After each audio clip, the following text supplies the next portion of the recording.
Sunday morning স্টারের ধাঁধা এবং ক্রিপ্টোগ্রাম সম্পাদক মিস্টার পিটার পার্কিন্স হঠাৎই ট্র্যাকের মধ্যে থেমে গেলেন। তিনি শুনতে পেলেন একটা ভয়ঙ্কর এবং অপ্রত্যাশিত শব্দ। তার গোল্ডেন বেদটাকে শক্ত করে আঁকড়ে ধরে তিনি ঘুরে গেলেন। দেখলেন অক্টোবরের শেষের গোধূলির আবছা ছায়ায় একটা হাড়ের সাদা কঙ্কাল। একটা ভ্যাম্পায়ার বাদুড় তার মুখের দিকে এবং একটি নেকড়ে লাফিয়ে লাফিয়ে তার দিকে উঠছিল। পিটার পার্কিন্স তার মখমলের টপকোট শক্তভাবে আঁকড়ে আটলান্টিক বিচে বোর্ডওয়াক ধরে হাঁটছিল। সন্ধ্যা হয়ে গেছে এবং তাকে বাদ দিয়ে বোর্ডওয়াক জনশূন্য ছিল। আটলান্টিক সমুদ্র সৈকতের ছোট্ট শহরটির উপকূলরেখার 6টা ব্লক দখল করা বিনোদন পার্কটি ছিল প্রচণ্ড নীরব এবং ভুতুড়ে ধরনের। আসলে ফিসফিস করা ভূতগুলো কেবল ধাঁধার সম্পাদকের জীবন্ত কল্পনা ছিল। দিনের বেলা আলোর ঝলকানিতে ক্রমবর্ধমান জনতার হাসি, রোলার কোস্টারের বজ্রধ্বনি এবং শুটিং গ্যালারির শব্দ গর্জে উঠত। পিটারের বাম দিকে আটলান্টিক মহাসাগর সমুদ্র সৈকতে গড়াগড়ি করে, তাই সন্ধ্যায় বোর্ডওয়াকটি প্রায় দেখাই যায় না। ডান দিকে রোলার কোস্টারের কাঠামোটি একটি বিশাল ডাইনোসরের হাড়ের মতো যেন উপরে উঠে গিয়েছে এবং হুইলটি একটি বৃত্তাকার দানবের মতো যেন তাকে গড়িয়ে পিষ্ট করতে চলেছে। তার অদ্ভুত মেজাজ থেকে নিজেকে ঝেড়ে ফেলার প্রয়াসে ধাঁধা সম্পাদক আরও দ্রুত বেরিয়ে আসেন।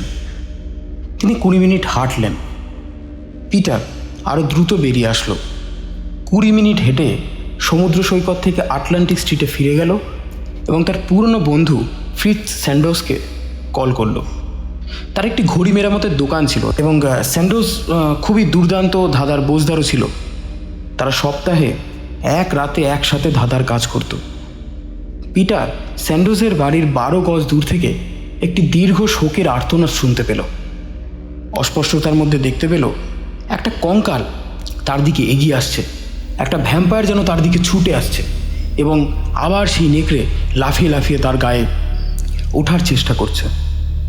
আসলে এই ভয়ঙ্কর প্রাণীগুলো কেবল তার পাশের বড় বিল্ডিংয়ের কাঠের সামনে আঁকা হয়েছিল। হাউস অফ টেরারের বিপরীতে দাঁড়িয়েছিল সে, যেখানে বিজ্ঞাপন ছিল সেইখানে। বিজ্ঞাপনে লেখা ছিল, আপনার চুল সাদা হয়ে গেলে আমরা দায়বদ্ধ নই। বিল্ডিংয়ের পুরো সামনের অংশটা স্নায়ু বিধ্বংসী পেন্টিং দিয়ে আচ্ছাদিত ছিল, যা ভিতরে পাওয়া কিছু আনন্দদায়ক বিনোদনকে ফুটিয়ে তুলছিল। ম্লান আলোতে ভালো দেখা না গেলেও বেশ জীবন্ত লাগছিল। হঠাৎ আবার শোকের হাহাকার বেজে উঠল। শব্দটা যেন হাউস অফ টেরর থেকে এসেছে বলেই মনে হচ্ছে। কোনো একটা কুকুর ছানার আওয়াজ শুনতে পারল পিটার। মনে হয় হাউস অফ টেররে আটকে পড়েছে। পিটার ইতস্তত করলেন। বুদ্ধিমানের কাজ তখন পুলিশকে ডাকা অবশ্যই, কিন্তু পুলিশের দেরি হতে পারে। কুকুরছানাটি আবার চিৎকার করে উঠল। পিটার পার্কিন্স তার মন তৈরি করল। হাউস অফ টেররের দিকে যাওয়ার কাঠের দরজাটি তালাবন্ধ ছিল। পিটার অনেক অদ্ভুত জিনিস জানত। সে জানত কীভাবে এইরকম একটি তালার মোকাবিলা করতে হয়। সে তার পিনের মতো ছুরিটা তালার নরম ধাতুর মধ্যে গেঁথে থাকা বিন্দুটি দিয়ে পাশের দিকে ধাক্কা দিলেন এবং পিতলের জিহ্বার মতো তার সকেট থেকে সরে গিয়ে দরজাটা দুলে খুলে গেল এবং ঠান্ডা স্যাঁতস্যাঁতে বাতাস পিটারের মুখে যেন বয়ে গেল। ভিতরে অন্ধকারের মধ্যে পিছনে দরজা বন্ধ করে একটা সুইচ অন করলো পিটার। হে বয়! কুকুরটা আবার চিৎকার করে উঠল। মনে হলো এটা যেন আরও দূর থেকে শোনাচ্ছে। আসলে হলের মালিক সব যন্ত্র চালু রেখেছিলেন, যাতে শীতের সময় নির্গত ম্যাজিকগুলো পরিদর্শন করা যায় এবং নিশ্চিত করতে পারেন যে হাউস অফ টেররে ব্যবহৃত ইলেকট্রনিক যন্ত্রপাতিগুলোর কোনো ক্ষতি না হয়। যে আলোটি জ্বলছিল তা অবশ্য পিটারের প্রত্যাশিত উজ্জ্বল আলো ছিল না। পরিবর্তে এটা একটা ফ্যাকাশে নীল স্পটলাইট ছিল এবং পাঁচিলের একটা বিন্দুতে জ্বলজ্বল করে একটা কঙ্কালকে আলোকিত করছিল। কঙ্কালটা হঠাৎ ভুতুড়ে গলায় বলে উঠল, ওয়েলকাম, ওয়েলকাম। যদি আপনি বোকা হতে চান তাহলে পায়ের ছাপ অনুসরণ করুন। যদি আপনার কাজের কোনো গুরুতর পরিণতি হয় তাহলে সিস্টেম কোনো দায় নেবে না। সিস্টেম সমস্ত দায় অস্বীকার করবে। পিটার ভালো করেই জানতো যে কঙ্কালটা প্লাস্টিকের তৈরি, ভয়েসটা রেকর্ড করা টেপ থেকে আসছে এবং আলোটা একটা স্বয়ংক্রিয় সুইচ বোর্ড দ্বারা নিয়ন্ত্রিত হচ্ছে। তবু অন্ধকারে একা অবস্থায় সে অনুভব করছিল যে একজন সত্যিকারের মানুষের যদি কণ্ঠস্বর শুনতে পেত খুবই ভালো হতো, এমনকি তার নিজের হলো। সে কঙ্কালটাকে জিজ্ঞাসা করলো, আচ্ছা, আপনি কি ওয়াল্টারকে চেনেন? কে ওয়াল্টার? ওয়াল্টার হলো দেওয়াল কালিচা। কঙ্কালটা যেন রসিকতা বুঝতে পেরে একটা অদ্ভুত হাসি হাসলো এবং মেঝের দিকে আঙুল দেখালো। পিটার দেখল পায়ের ছাপের লম্বা লাইন অন্ধকারের দিকে নিয়ে যাওয়া, প্রত্যেকটা স্পষ্টভাবে আলোর রেখাযুক্ত প্যাচ দিয়ে বোঝানো রয়েছে। পিটার পার্কিন্স নিশ্চিত ছিলেন না যে তিনি অন্ধকার ঘরটি ইন্সপেক্ট করতে পারবেন কিনা, কিন্তু ওই আবার কুকুরের চিৎকার একটা দীর্ঘ করুণ হৃদয় বিদারক হাহাকারের মতো যেন শোনাচ্ছে। পিটার ডাকল, হে হে টমি, আমি তোমায় খুঁজতে আসছি। সে উজ্জ্বল পায়ের ছাপ অনুসরণ করে সামনের দিকে এগিয়ে গেল, কারণ সে জানত এটাই তাকে অন্ধকারের মধ্যে দিয়ে নিরাপদ পথে নিয়ে যাবে। একটা দরজা দিয়ে গিয়ে সেখানে একটা বন্য চিৎকার শুনতে পেল পিটার। বজ্রপাত হলো এবং 3টে ডাইনি তার নাকের পাশ দিয়ে যেন চলে গেল। পাশের ঘরে এক ঝাঁক ভ্যাম্পায়ার তার মাথায় ঘুরছে। সে হাসের প্ররোচনাকে প্রতিহত করেছিলেন, কারণ সে জানত যে তারা সেখানেই রয়েছে। কিন্তু যখন পাশের ঘরে কিছু ভৌতিক মূর্তি তার জন্য সাদা বাহু প্রসারিত করছিল, তখন সে বুঝতে পারল যে তারা কেবল তারযুক্ত কাপড়ে একটা বিশেষ রং দিয়ে আঁকা, যা শুধুমাত্র অতিবেগুনি আলোতেই দৃশ্যমান হবে। তবুও তার হৃৎপিণ্ড স্বাভাবিকের চেয়ে দ্রুত স্পন্দিত হচ্ছিল এবং তার স্নায়ুকে স্থির করার জন্য তিনি ভূতদের কাছে তার প্রিয় ধাঁধাগুলোর একটা জিজ্ঞাসা করলেন। বলো তো, কেন নোয়ার পরিবার জাহাজে তাস খেলেনি?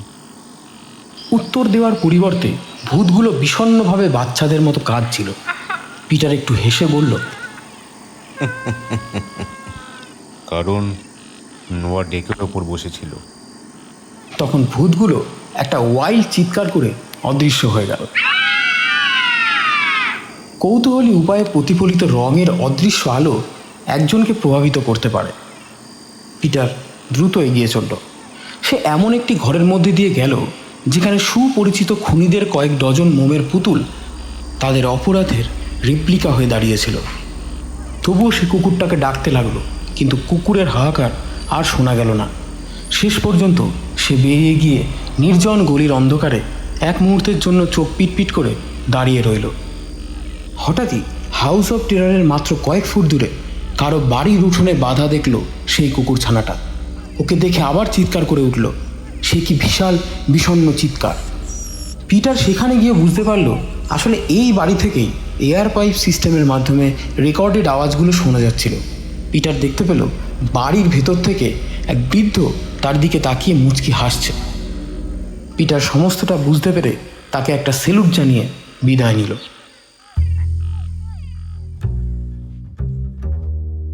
হাউস অফ টেরর ক্রস করার পর পিটার হঠাৎই ফিটসের দোকানের দিকে চলে এসেছিল। ফিটস, যে ঘড়ি মেরামতের একজন জাদুকর বলা যায়, পিটারের ছিল খুবই ঘনিষ্ঠ বন্ধু। দোকানের পিছনটা ছিল গলি থেকে কয়েক ফুট নিচে। পিটার কাছে গিয়ে পিছনের দরজা খুলল। ফিটস কিছুটা বধির হওয়ায় সে নক করে না। সুইস আর্মিতে একজন যুবক থাকাকালীন একটা দুর্ঘটনার কারণে ফিটস নিঃশব্দ হয়েছিল, কিন্তু পিছনের দরজায় একটা বিশেষ তালা ছিল। যদি গার্ডটিকে 3বার ডানে, 4বার বাম দিকে এবং 2বার ডান দিকে ফিরিয়ে দেওয়া যায় তাহলে এটি খুলে যেত। পিটার কম্বিনেশনটা জানত। সে দরজাটা খুলে একটা অন্ধকার ঘরে চলে গেল। ডাকলো, ফ্রিটস, ফ্রিটস। হঠাৎই কোথা থেকে পিটারের কানে গর্জে উঠল একটা অপরিচিত কণ্ঠস্বর। Hey man, come on. এসো। ব্যক্তিটা পিটারের হাত চেপে ধরে শিশুর মতো টানতে টানতে ঘড়ি হাসপাতালের পেছনের ঘরে নিয়ে আসলো। এই ঘরটিতে আলো জ্বলছিল। পিটার শুনতে পেল, এই যে আমি খুনিকে ধরেছি। পিটার দেখতে পেল লোকাল পুলিশ বাহিনীর ডিটেকটিভ সার্জেন্ট ম্যাগ্রু সেখানে রয়েছে। আরও 2জন লোক কয়েক ফুট দূরে মেঝেতে কিছু একটার উপর হুমড়ি খেয়ে দেখছিল। পিটার আতঙ্কে সকলকে ধাক্কা দিয়ে হুমড়ি খেয়ে পড়ল। দেখল তার অনেক দিনের বন্ধু ঘড়ি মেরামতের সেই জাদুকর ফ্রিটজ পড়ে আছে নিথরভাবে। তার দৃষ্টি ফিরে এলো গোয়েন্দা ম্যাগ্রুর বুলডগের দিকে। ম্যাগ্রু বললেন, ওকে যেতে দাও স্নাইডার। ওর নাম পিটার পার্কিন্স, ধাঁধার কিট। ও একটি উপদ্রব বটে, কিন্তু আমি অনুমান করি না যে সে একজন হত্যাকারী। পুলিশটা যেন প্রতিবাদ করে উঠল। কিন্তু ও পিছনের দরজা থেকে আসলো কি করে? এবং আপনিও তো অপরাধের ঘটনাস্থলে ফিরে আসার, অপরাধের দিকে নজর রাখতে বলেছিলেন। একে বাদ দাও, যাও তো যাও, সাহায্য করো। ম্যাগ্রু পিটারের উদ্দেশ্যে বললেন, আপনি এখানে কি করছেন? আর পিছনের ওই পথ দিয়ে লুকিয়েই বা কেন আসলেন? পিটার বলল, আমি লুকিয়ে আসিনি অফিসার, আমি ফ্রিটজের সঙ্গে দেখা করতে এসেছিলাম। আসলে আমরা একটা কাজ করতে যাচ্ছিলাম। একসাথে কাজ? ধাঁধা? হ্যাঁ, ফ্রিটজ খুব ভালো ধাঁধা সমাধানকারী ছিল। সে এবং আমি দুজনেই জাতীয় ধাঁধার অন্তর্গত লীগের সদস্যও ছিলাম। ও ছিল সিসেরো এবং আমি প্লুটার্ক। সিসেরো, প্লুটার্ক, এসব কি পার্কিন্স? এগুলো ধাঁধার ক্লাবের নাম। সেসব বুঝলাম, কিন্তু এটা কোনো ধাঁধার খেলা নয়। এটা একটা খুন, আর আমি তোমার কাছ থেকে কোনো হস্তক্ষেপ চাই না। ম্যাগ্রু অতীতের সেই সময়ের কথা উল্লেখ করছিলেন যখন পিটার পার্কিন্স তাকে কঠিন ক্ষেত্রে পরামর্শ দিয়েছিল। পরামর্শ ভালো থাকলেও তা ম্যাগ্রুর কার্যকারিতাকে প্রায় অপমান করেছিল। তাই সে পিটারের কথায় রেগে যাচ্ছিল।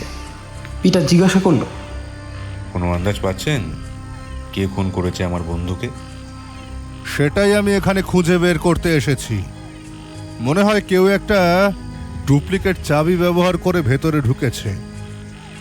বধিরতার কারণে ফ্রিটজ অনুপ্রবেশকারীর কথা শুনতে পাননি। তিনি ফ্রিটজের পিছনে পিছনে গিয়ে তাকে মাথায় আঘাত করেন। কিন্তু এটি তো এমন একজনকে হতে হবে যাকে সে চিনত। কেউ একজন জানতো যে ফ্রিটজ ব্যাংককে অবিশ্বাস করত এবং সমস্ত টাকা তার ডেস্কের গোপন ড্রয়ারে রেখেছিল। তার কোনো শত্রু ছিল না, তাই অর্থের জন্য এটা করেছে এমন কাউকেই হতে হতো। ট্রু এনাফ, আমরা এটাই ভেবেছিলাম।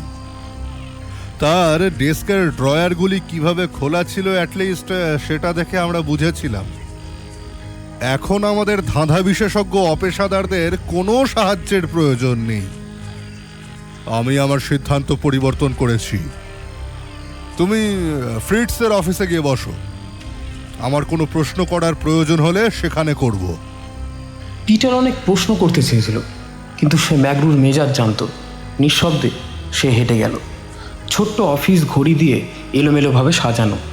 একটা বেঞ্চে তাদের বেশিরভাগ আলাদা করে নেওয়া হয়েছে এবং কিছু ঘড়ি রেখে দিয়েছে ভবিষ্যতে কাজের জন্য।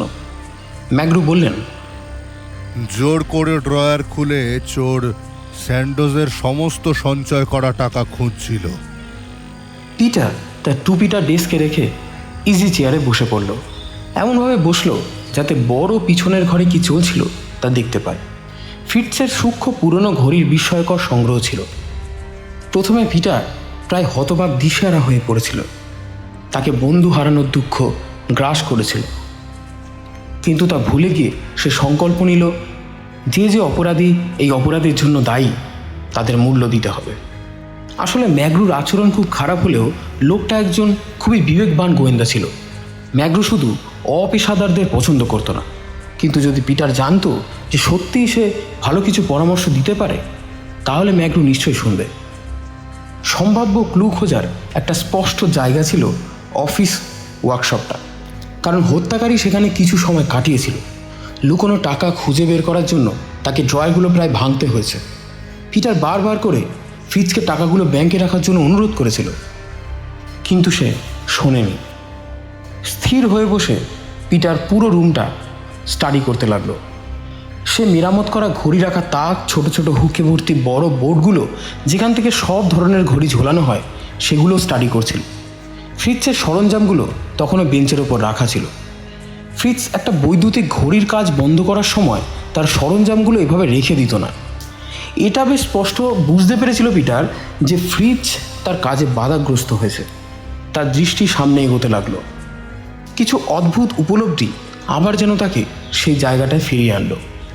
ঘড়ির কাঁটার অবস্থানে অদ্ভুত একটা কিছু ছিল যা পিটারকে সন্দেহ করতে বাধ্য করছিল। হঠাৎই পিটারের মাথায় খেলে গেল ব্যাপারটা। ঘড়ির কাঁটা পেছন দিকে ছুটছিল। সেকেন্ডের কাঁটাটা ভুল দিকে ঘোরানো দেখে এবং মিনিটের কাঁটাটা ধীরে ধীরে উল্টো দিকে যেতে দেখে পিটারের মস্তিষ্কে একটা বিদ্যুৎ খেলে গেল। পকেট থেকে একটা কাগজ আর একটা পেন্সিল নিয়ে সে দুটি স্কেচ আঁকলো। তারপর উঠে ওয়ার্ক বেঞ্চের দিকে পা বাড়ালো। মাথা নিচু করে ঘড়ির দিকে তাকিয়ে বুঝতে পারল এই বৈদ্যুতিক ঘড়িটাই প্রথম তৈরি করা হয়েছিল। ঘড়ির ট্যাগে মার্ফি নামে একটা শব্দ লেখা। পিটার বুঝতে পারল এটা হয়তো মিসেস মার্ফির ঘড়ি। মিসেস মার্ফি রাস্তার ওপাশে থাকতেন এবং প্রায়ই ফ্রিটজের জন্য গরম স্যুপ বা অন্যান্য বাড়িতে রান্না করা খাবার নিয়ে আসতেন। তিনি পুরনো দিনের গিয়ার এবং স্প্রিংওয়ালা ঘড়িগুলো পছন্দ করতেন। ঘড়ির পাশে একটা স্ক্রুড্রাইভার এমনভাবে পড়েছিল যেন ফ্রিটজ সেটাকে নামিয়ে রেখেছে। পিটারের মনে হচ্ছিল যে ফ্রিটজ যখন ঘড়িটা সেট করছিল তখনই তাকে বাধা দেওয়া হয়েছিল। পিটার মনে মনে ভাবল, ধরা যাক ফ্রিটজ ঘড়ির কাঁটা ঠিক সময় সেট করলো। তারপর সে উপরের দিকে তাকাল। সম্ভবত একটি বন্দুক নিয়ে একজন অনুপ্রবেশকারীকে সে দেখতে পেয়ে যেভাবে ঘড়ি সেট করা শুরু করেছিল, ঘাবড়িয়ে কিন্তু সে সেটা ভুল করে বা ইচ্ছা করে পিছিয়ে দেয়, যাতে আততায়ী আসার সময়ের একটা সাংকেতিক ধারণা পাওয়া যায় নাকি। পার্কিন্স! পিটার লাফিয়ে উঠে কিছু একটা বলতে চাইছিল। হঠাৎ গোয়েন্দা ম্যাগ্রু যেন গর্জন করে উঠলেন, আমি তোমাকে বলেছিলাম কিছু স্পর্শ করবে না। আমি তো কিছুই স্পর্শ করিনি, কিন্তু দেখো ঘড়ির কাঁটা পেছনের দিকে ছুটছে। ম্যাগ্রু এক নজর তা দেখল, তারপর ব্যাকা চোখে পিটারের দিকে তাকিয়ে বলল। তাতে কি? পিটার আবার কিছু বলতে যাচ্ছিল। সার্জেন্ট বাধা দিয়ে বললেন, এখন বাইরে গিয়ে বসো। ফিঙ্গারপ্রিন্ট এক্সপার্টরা এখন এখানে কাজ করবে। পিটার আর তর্ক করল না। সে পিছনের একটি বড় ঘরে চলে গেল। পুলিশের টেকনিক্যাল স্কোয়াড এসেছে। একজন ফটোগ্রাফার ঘরের এবং ফ্রিটজের অনেক ছবি তুলছিল। তারপর তাকে সাদা কাপড়ে ঢেকে ফরেন্সিকে পাঠানো হলো। পিটার খানিকক্ষণ স্তব্ধ হয়ে দাঁড়িয়েছিল। হঠাৎ আবার তাকে চিন্তা গ্রাস করল। সিলভার ঘড়িটায় কে বা কারা হয়তো ধস্তাধস্তিতে আঘাত শুরু করে। ফ্রিটজ তাদের এমন নিখুঁত কমে রেখেছিল যে তারা প্রায় সবাই একবারে আঘাত করেছিল। কিন্তু অবাক ব্যাপার হলো অন্য কোনো ঘড়ি কিন্তু আঘাত করেনি। ফ্রিটজ স্যান্তোসের মূল্যবান ঘড়ির প্রত্যেকটা ভুল সময় জানাচ্ছিল। শুধু তাই নয়, এক এক রকম ভুল সময় বলছিল। ভাবতে ভাবতে হঠাৎ উত্তেজনা পিটারকে চেপে ধরল। আচ্ছা, যে ঘড়িগুলো ভুল সময় জানাচ্ছে সেগুলি কি আড়ালে কিছু বলতে চাইছে? ক্রমবর্ধমান আগ্রহের সাথে সে ঘড়িগুলো স্টাডি করছিল। ঘরে ছোট বড় সব ধরনেরই ঘড়ি ছিল, কিন্তু তার ঠিক বিপরীতে বিগ ব্রাদার লিগের সমস্ত ঘড়ির সারি তাকে আকৃষ্ট করছিল। শাড়ির একেবারে শেষে একটি বড় এবং পুরনো ঘড়ি ছিল। স্যান্টোস সেটার ডাকনাম দিয়েছিল ফাদার টাইম। পিটার রুমে এসে ফাদার টাইমের পায়ের কাছে প্রায় শুয়ে পড়ল। শাড়ির প্রথম 3টে ঘড়ি সঠিক সময় জানাচ্ছে, তারপর 2টো ঘড়ি ভুল সময়, কিন্তু তারপর আরও 2টো ঘড়ি সঠিক সময় জানাচ্ছে। পিটার তার কাগজ এবং পেন্সিল বের করে আবার দ্রুত স্কেচ করা শুরু করলো। স্কেচের দিকে তাকালো, তারপর ধীরে ধীরে পকেটে রাখলো। এই ভুল ঘড়ির কি আদৌ কোনো অর্থ ছিল? সে আবার স্কেচ করতে বসলো। কঠিন চিন্তা করছিল। স্কেচ করতে করতে সে বুঝতে পারল যে 12টা বিগ ব্রাদার লিগের ঘড়ি ছাড়া ঘরের সব ঘড়ি থেমে গেছে, তাই হয়তো আগের রাতে যা ঘটেছিল সেটা নিজের কাছে চিত্রিত করার চেষ্টা করছিল। ফ্রিটজ 6টায় লক আপ করেছিল। তারপরে সে তার থাকার কোয়ার্টারে কিছু খেয়ে সম্ভবত প্রায় 7টায় তার ওয়ার্কশপে গিয়েছিল। সেখানে সে মধ্যরাত পর্যন্ত থাকে। এখন দেখে মনে হচ্ছে ঘড়ির কাঁটা ঘুরতে শুরু করে যেই ফাদার টাইমে পৌঁছেছে তখনই দোকানে ঢুকে কেউ তাকে আঘাত করেছে। তাই দেখে তাকে মনে হচ্ছিল মাঝরাতে তাকে হত্যা করা হয়েছে। কিন্তু পিটারের নিজের বিশ্বাসে কিছুতেই বিশ্বাস হচ্ছিল না, কিছুতেই যেন মন মানছিল না। ফ্রিজ যখন ওয়ার্কশপে ব্যস্ত ছিল তখনই সেই অজানা লোকটি তাকে এসে চমকে দেয়। সম্ভবত চোরের কাছে যে বন্দুক আছে, ফ্রিজ সেই বিপদ বুঝতে পেরেই বৈদ্যুতিক ঘড়িটি পেছনের দিকে চালাতে শুরু করে। তারপর সে বা তারা ফ্রিজকে ঘড়ির সময় 12টা করতে বলেছিল এই কারণে যেন পুলিশের কাছে মনে হয় খুনটা মাঝরাতে হয়েছে। ফ্রিজ লোকটিকে জেনে এবং তার জীবন বিপদের মধ্যে জেনেও ইচ্ছাকৃতভাবে ভুল ঘড়ির কাঁটাগুলো ঘুরিয়েছিল। তারপরে তাকে নির্মমভাবে হত্যা করে হত্যাকারী লুকানো অর্থের জন্য তার ডেস্ক লুট করে পেছনের পথ দিয়ে বেরিয়ে যায়। দীর্ঘ চিন্তা করার পর পিটারের মনে একটা পরিষ্কার চিত্র ফুটে উঠল। হত্যাকারী তাদের সবাইকে প্রতারণা করার জন্য মিথ্যা সংকেত রেখেছিল, কিন্তু গোয়েন্দা মেঘরু একজন অপেশাদারের তত্ত্ব শুনতে আগ্রহী ছিলেন না। কিছুক্ষণ পরে তিনি বেরিয়ে এসে পিটারের পাশে একটা চেয়ারে বসলেন। বললেন, আমরা খুনিকে খুঁজে বের করব। স্যার শুনুন, তুমি কি বুঝতে পেরেছো যে তোমাকে আমাদের 1 নম্বর সন্দেহভাজন বলে মনে করা উচিত? What are you saying? আমাকে? হ্যাঁ, তুমি। কিন্তু আমি তো তোমায় সচক্ষে দেখিনি হত্যা করতে, তাই কেবল অবজার্ভ করছি। যাই হোক, হত্যাকারী এমন একজন হতে হবে যে ফ্রিটসকে জানতো, যে তার অভ্যাস জানতো, অর্থ সম্পর্কে জানতো, সামনের দরজার চাবিটি নকল বানানোর জন্য যথেষ্ট, এবং একটি ডুপ্লিকেট তৈরি করা খুবই সহজ। আমি এটা বলতে চাইছি যে এই কাজ চেনা জানা আশেপাশের কারোর। Yes sir, I guess the same. এখন ফ্রিটসকে গতকাল মধ্যরাতে হত্যা করা হয়েছিল। ঘড়ির সময় দেখলে তা বোঝা যায়। পিটার কিছু বলতে চাইল, কিন্তু ম্যাগ্রু গর্জে উঠে বলল, বাধা দিও না। আরে আমি জানি গতকাল মাঝরাতে তাকে হত্যা করা হয়নি। মিসেস মার্ফি লক্ষ্য করেছেন যে তিনি আজ দোকান খোলেননি। আজ রাতে তিনি ফ্রিটসকে অসুস্থ ভেবে কিছু গরম স্যুপ এনেছিলেন, এবং যখন তিনি বেলের উত্তর পাননি তখন তিনি আমাদের ফোন করেছিলেন। এভাবেই আমরা জানতে পারি যে তাকে হত্যা করা হয়েছে। এখন আমার লোকেরা ব্যস্ত, তাই আড়ালে দেখাচ্ছি। আমি এই 5 ব্লকের 5 ব্যক্তির নামের একটি তালিকা পেয়েছি যারা ফ্রিটসকে ভালোভাবে চিনত, এবং তারা সকলেই অর্থের সমস্যায় ভুগছেন। আমি নিশ্চিত যে তাদের মধ্যে একজনই এই কাজ করেছে। এই যে তালিকা। ম্যাগ্রু পিটারকে একটা পকেট থেকে বের করে তালিকা দেখালো। তার উপর নামগুলো ছিল এরকম: জ্যাক হ্যারিসন, চিত্রশিল্পী; টমাস ফেন্ট্রিস, জুয়েলারি; বিল লডেন, মুদি; জোসেফ ফিঞ্চলি, নাপিত; বব রজার্স, নির্মাতা। ম্যাগ্রু তালিকাটা আবার পকেটে ঢুকিয়ে বললেন, আমার অনুমান হলো রজার্স, যে গত মাসে দরজায় একটি নতুন তালা লাগিয়েছিল এবং একটি অতিরিক্ত চাবি রাখত, অথবা লরেন মুদি, যিনি সপ্তাহে কয়েকবার এখানে জিনিস নিয়ে আসে। হ্যারিসন 3 মাস আগে দোকানটি এঁকেছিল। ফিঞ্চলি ফ্রিটসের চুল কাটেন কিছুদিন আগে।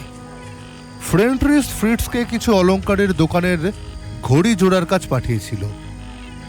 জেসাস, ওদের সবাইকে বন্ধু ভেবেছিল। ম্যাগ্রু একটু মুচকি হাসলেন, বললেন, যখন টাকার কথা আসে ওসব বন্ধুত্ব কোথায় হারিয়ে যায়। ওদের সবারই টাকা দরকার। আমি ওদের ব্যক্তিগতভাবে জিজ্ঞাসাবাদ করতে যাচ্ছি। পিটার আবার কিছু বলার চেষ্টা করল। স্যার, আপনি কি দেখতে পাচ্ছেন না হত্যাকারী কে? ম্যাগ্রু শান্তভাবে বললেন, পার্কিন্স, তুমি তোমার ধাঁধায় লেগে থাকো এবং এক্সপার্টদের কাছে হত্যাকাণ্ড ছেড়ে দাও। বাড়ি ফিরে যাও, কেমন? পিটার তার টুপি ও বেত নিয়ে চলে গেল, কিন্তু তার মন অস্থির হয়ে উঠল। ম্যাগ্রু যদি একটু শুনতেন।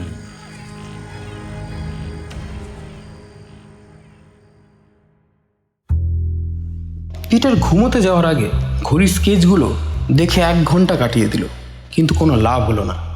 তার ঘুম ভালো হলো না, অনেক ধাঁধা চর্চা করলেও সত্যিকারের হত্যার সমাধান যে অনেক আলাদা তা পিটার হাড়ে হাড়ে টের পেল। পরের দিন সে সংবাদপত্রে তার ছোট্ট অফিসে গিয়ে পাঠকদের কাছ থেকে পাওয়া ধাঁধা এবং কৌতুক সমাধান করে দুপুরের দিকে গোয়েন্দা ম্যাগ্রুকে টেলিফোন করলো। Sir, sorry to disturb you, but আমি অবাক হব না যে আপনি যে 5 জনকে সন্দেহ করছেন তাদের জিজ্ঞাসাবাদ করে আপনি কিছু জানতে পারবেন বলে। ম্যাগ্রু বিরক্তির সুরে বলল, ওদের প্রত্যেকের থেকে আমি মধ্যরাতের অ্যালিবাই বার করেছি। আসলে রাত 10টা থেকে তাদের মধ্যে একজনও আসেনি বলে দাবি করছে সবাই। কিন্তু আমার মনে হয় ম্যাগ্রু কোনো কথা না শুনে ফোনটা কেটে দিল। হতাশ হয়ে পিটার অন্যমনস্কভাবে একজন পাঠকের চিঠি খুলল। চিঠির ওপর পাঠকের নাম দেখে একটু মুচকি হাসল। চিঠির ওপর লেখা, ড্যানিয়েল ম্যাগ্রো জুনিয়র দ্বারা জমা দেওয়া। অগত্যা ঠিকানা দেখে পিটার তড়িঘড়ি করে পৌঁছালো তার বাড়ি। দরজার ওপার থেকেই জোরে জোরে ডাকতে লাগলো, মিস্টার ম্যাগ্রু, মিস্টার ড্যানিয়েল ম্যাগ্রু। একটি ছেলে দরজা খুলে যেন খুবই আনন্দিত হলো। বলল, হ্যালো মিস্টার পার্কিন্স, পেপারে তো আপনার ছবি দেখে সেখান থেকে তো আমি আপনাকে চিনতে পেরেছি। আচ্ছা, আমি যে আপনাকে ক্রিপ্টোগ্রামটা পাঠিয়েছি সেটা আপনি পেয়েছেন? হ্যাঁ, পেয়েছি, কিন্তু তার চেয়েও কিছু গুরুত্বপূর্ণ কারণে আমি এখানে এসেছি। পিটার যতটা পারল সংক্ষেপে ড্যানি ম্যাগ্রুকে ফিটজ স্যান্টোস এবং ঘড়িগুলোর সম্পর্কে সমস্ত কথা বলল। তারপর স্কেচগুলো পকেট থেকে বার করে বলল, এটা কোনো একটা কোড হবে। ফিটস কোড একজন বিশেষজ্ঞ ছিল এবং সে সম্ভবত আশা করেছিল যে আমি এটা পড়তে সক্ষম হব। সে জানতো আমি বুঝতে পারবো যে আমাদের একটি বার্তা দেওয়ার চেষ্টা চলছে, কিন্তু আমি এত কম অক্ষর সহ একটি কোড ক্র্যাক করার আরও কোনো উপায় দেখতে পাচ্ছি না। হয়তো তুমি কিছু দেখতে পাবে যা আমি মিস করছি। ছেলেটা ভুরু কুচকে বলল, আমি শিওর যে এটা একটা কোড। আর এই ঘড়ির কাঁটাগুলো আমাকে জাহাজের ফ্ল্যাগ সিগন্যাল টাইপের বলে মনে হচ্ছে। That is quite wild. Exactly, semaphore code. Fritz যখন আরও ইয়ং ছিল তখন সে সুইস আর্মি সিগন্যাল কর্পসে ছিল। সে অবশ্যই সেমাফোর জানতো, কিন্তু আমি জানি না। আমি শুধুমাত্র গোপন কোডগুলো নিয়ে পড়াশোনা করেছি। আমি একজন স্কাউট এবং সেমাফোর জানি। কয়েকটি বিজোড় অক্ষর এবং কিছুটা কিছুটা ঠিক অক্ষর নয়, অন্য কিছু। পিটারের চোখ উত্তেজনায় উজ্জ্বল হয়ে উঠেছে। ঘড়িগুলো সেট করার সময় এখন নয়, এগুলো কাঁটাগুলো অলরেডি এগিয়ে গেছে। সিগন্যালটা বোঝার জন্য আমাদের জানতে হবে যে সেটা কখন সেট করা হয়েছিল। কিন্তু এটা তো অসম্ভব। মিস্টার স্যান্ডোজের চেষ্টা ভালো ছিল, কিন্তু তিনি বুঝতেই পারেননি যে তিনি আমাদের জন্য কতটা কঠিন বার্তা রেখে গেলেন। কিন্তু সে করেছে, ড্যানি, সে করেছে। ফ্রিটস ঘড়ির কাঁটা পিছন দিকে চালানো শুরু করেছে। কিন্তু বন্ধ ঘড়ি থেকে আপনি ঠিক কি সময় বলতে পারবেন? খুবই সহজ। কিন্তু আপনি একটি ঘড়ির কাঁটা থেকে কিভাবে বলতে পারেন যে যে পেছনের দিকে চলছে আর আর আর একেবারে সঠিক সময় বজায় রেখে সর্বদা ব্যাকওয়ার্ডে ছুটে চলেছে? ঠিক শিওর নই। আচ্ছা, কি ধরনের ঘড়ি পেছনের দিকে চলতে পারে? এটি একটি প্রাচীন বৈদ্যুতিক ঘড়ি। এটি প্রথম মডেলগুলোর মধ্যেই একটি, এবং সেগুলির কোনো কমন মোটর ছিল যেগুলি উভয় দিকে ঘুরতে পারে। এই দেখো। পিটার আগের রাতে আঁকা ইলেকট্রিক ঘড়ির স্কেচটি ছেলেটাকে দেখালো। ছেলেটি একটু ভেবে বলল, সুতরাং সঠিক সময় ছিল 6:40, কিন্তু পেছনের ঘড়ির কাঁটা বলছে যে 10টার পর 12টা বেজেছে। এবং যদি পেছনের ঘড়িটি সঠিক সময় পেছনের দিকে শুরু হয়, তাহলে প্রতি মিনিটে ভুল এবং সঠিক সময়ের মধ্যে আরও 2 মিনিটের পার্থক্য রয়েছে। ইয়া ইউর রাইট। কিন্তু এছাড়াও ঘড়িগুলি যেই বিন্দুর দিকে যাচ্ছে সেখানে কোনো ঘড়ি সঠিক সময় এবং কোনো ঘড়ি প্রতি মিনিটে 2 মিনিটের হারে দিনে 2বার আঘাত করবে। সুতরাং আমরা যদি পেছনের ঘড়ির কাঁটাকে আরও কিছুটা পিছনে নিয়ে যাই এবং সামনের ঘড়ির হাতকে আরও কিছুটা এগিয়ে দিই, এবং তাহলে যে বিন্দুতে তারা উভয়ই একই সময় জানায় তা হলো পেছনের ঘড়ির শুরুর সময়।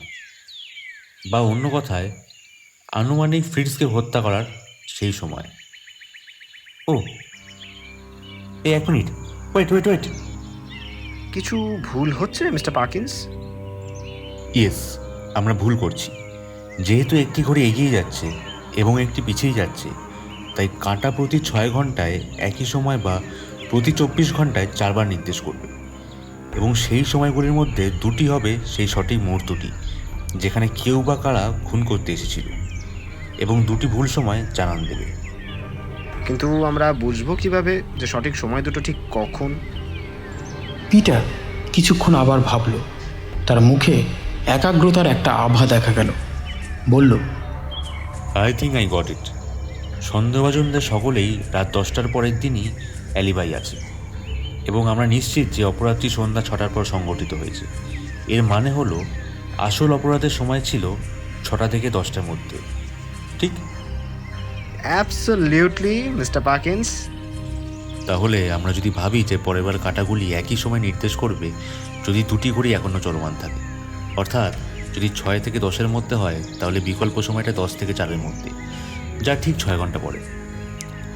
অ্যাকচুয়ালি আমাদের কাছে দুটো ঘড়ি থাকলে কাজটা করা খুব সহজ হতো। আমরাও তাহলে কাঁটাগুলি ঘোরাতে পারতাম। আমরা আমার হাত ঘড়ি এবং যদি তোমার হাত ঘড়িটা নিই, তাহলে প্রথমে সেগুলো নির্দিষ্ট সময় সেট করি, তারপরে যদি একটি এগিয়ে দিই এবং অন্যটি পিছিয়ে যায় যতক্ষণ না ওয়েট। আমরা তো এটাকে আরও দ্রুত মাথায় রাখতে পারি। পেছনের দিকের ঘড়িটি রাত 12:10 থেকে পিছিয়ে যাচ্ছে, অন্যদিকে সঠিক ঘড়িটি 6:40 PM থেকে। তাহলে তাদের মধ্যে পার্থক্য কত হলো? 330 মিনিট। তারা মিলবে ঠিক অর্ধের সময়, অর্থাৎ 165 মিনিটে। মানে 6:40 থেকে 2 ঘন্টা 35 মিনিট যোগ করলে যা হয় 9:25 বা 12:10 থেকে 2 ঘন্টা 45 মিনিট বিয়োগ করলেও একই পাই, ওই 9:25। Yes Daniel, yes, we got it, yes, it is 9:25। তাই মিস্টার স্যান্ডোসকে যে রাতে হত্যা করা হয়েছিল সেই রাতে 9:25-এ বৈদ্যুতিক ঘড়িটি এলোমেলোভাবে সেট করা ছিল। পিটার পকেট থেকে বের করে আর একটা স্কেচ দেখালো। বলল, এখন আমরা জানি যে ফ্রিজ অবশ্যই ঘড়ির কাঁটা হিসেবে পরিবর্তন করছে। 5 মিনিট বা তার বেশি সময় নিলেই প্রায় সেগুলি 9:30টার সময় ঘুরতে শুরু করেছে। পিটার কয়েকটা দ্রুত স্কেচ আঁকলো। প্রতি ঘড়ির নিচে কাটা হাতে ফ্ল্যাগ সিগন্যাল ধারণ করা একটা ছোট্ট ছেলে, সেখানে কিছু বানান করে লিখে দিল। তারপর বলল, তালিকা থেকে সন্দেহভাজনের একজনের নাম এখানে লেখা। তুমি রহস্য সমাধান করেছো, কিন্তু এখন কাজ হচ্ছে তোমাকে আর আমাকে তোমার বাবাকে রাজি করাতে হবে। কিন্তু খুনিকে ধরবার জন্য তো অন্য উপায় ভাবতে হবে। আদালত তো এইসব অদ্ভুত যুক্তি মানবে না। পরের দিন ফ্রিটস স্যান্টোসের ক্লক হাসপাতালের বড় কক্ষে সন্ধ্যায় মিলিত হয়েছিল একটা অদ্ভুত দল। প্রথমে ছিল গোয়েন্দা সার্জেন্ট ম্যাগ্রু এবং আধা ডজন পুলিশ অফিসার, এবং তারপরে 5 জন সন্দেহভাজন: জ্যাক হ্যারিসন, বিল লডেন, জোসেফ ফিঞ্চলি, বব রজার্স এবং টমাস ফ্রেন্টিস, এবং তার সঙ্গে অবশ্যই পিটার পার্কিন্স ও ড্যানিয়েল ম্যাগ্রু। পিটার একটা সাদা স্যুট এবং একটা বিশাল ফেজ টুপি এবং মৌলবীদের মতো মিথ্যা দাড়ি পরে ছদ্মবেশে রয়েছিল। সবারই তারই আইডিয়া ছিল।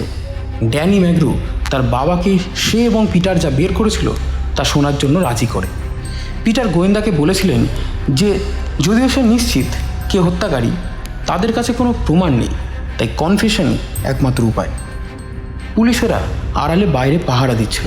গোয়েন্দা ম্যাগ্রু বললেন, ফ্রিটস স্যান্ডোজ হত্যার সমাধানে আমাদের সাহায্য করার জন্য স্বেচ্ছায় তার বন্ধু প্রিন্স আলী এসেছেন। উনি একজন ডিটেকটিভ এবং প্ল্যানচেট এক্সপার্ট। গত রাতে তিনি ফ্রিটসের আত্মার কাছ থেকে একটি বিশেষ বার্তা পান। মিস্টার আলী আজ রাতে আবার ফ্রিটস স্যান্ডোজের আত্মার সঙ্গে যোগাযোগ করার চেষ্টা করতে চলেছেন। আজ আপনাদের সামনেই সবটা খোলসা হবে। 5 জন লোক খুব অস্বস্তিতে পড়ল, কিন্তু কেউ আপত্তি করল না।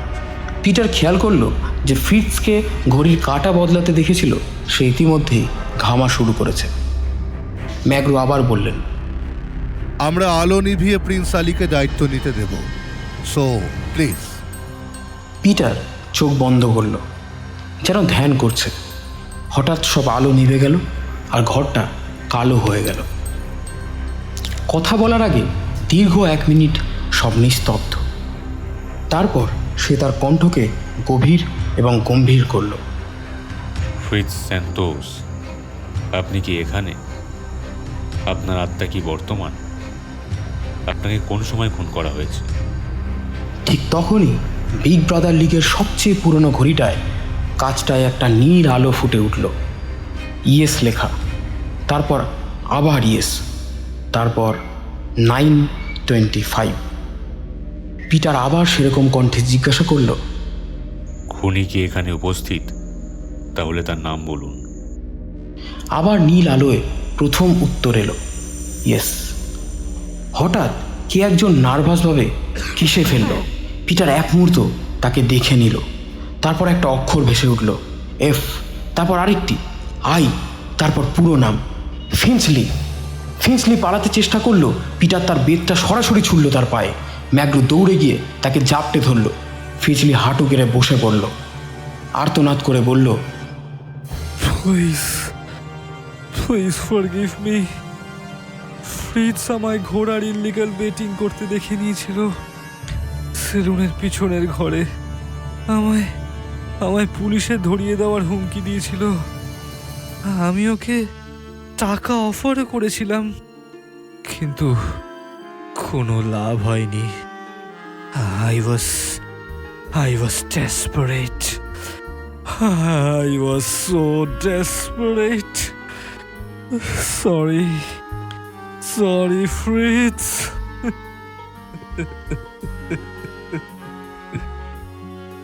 ম্যাগ্রো দুটো পুলিশকে ডেকে তাকে থানায় নিয়ে যাওয়ার অর্ডার দিলেন। ড্যানিয়েলকে একটা ছোট্ট বাহবা দিয়ে ধাঁধা সম্পাদক পিটারের পিঠে এমন জোরে চড় মারলেন যে পিটারের ফেস টুপিটাই পড়ে গেল। ম্যাগ্রো হো হো করে হেসে উঠে বললেন, thank you prince, thank you very much. হা হা হা হা হা।